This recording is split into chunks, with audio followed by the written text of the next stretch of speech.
Kas tieši jums nepatīk kājās? Otrā pusē. Redzu, jā. Labi, tad mēs tūliņ izmeklēsim visu to, kas te... Jā, bet mēs no abām pusēm. Sāksim ar to, ka no priekšpusītes, ja?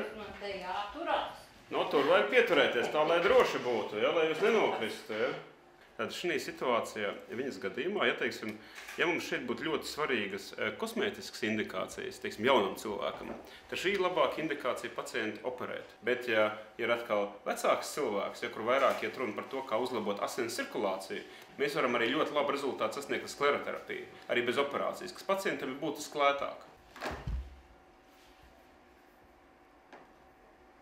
Šeit jūs jūtat tādu bumbulīti, ka parādās, ja tie vēnu zari, ja? Tad šeit jums tā vēniņa slima, sākot no cirkšķa līdz tai vietiņai, kur nāk tāds bumbulīts laukā, ja? Tagad paskatīsimies tepatās šeit, ja, šādi te. Un kāpēc krampi vēl vienmēr? Tas nav maz, tas nezinu, vai būs jūsu gadījumā ar vēnām saistīts. Tas visticamāk būs vairāk saistīts ar to, ka jums ir mugurkaula problēmas arī, tāpēc viņi rauj krampi. Ja jums ir artērijas ļoti labas, dziļās vēnes, jums arī ir veselas, ja?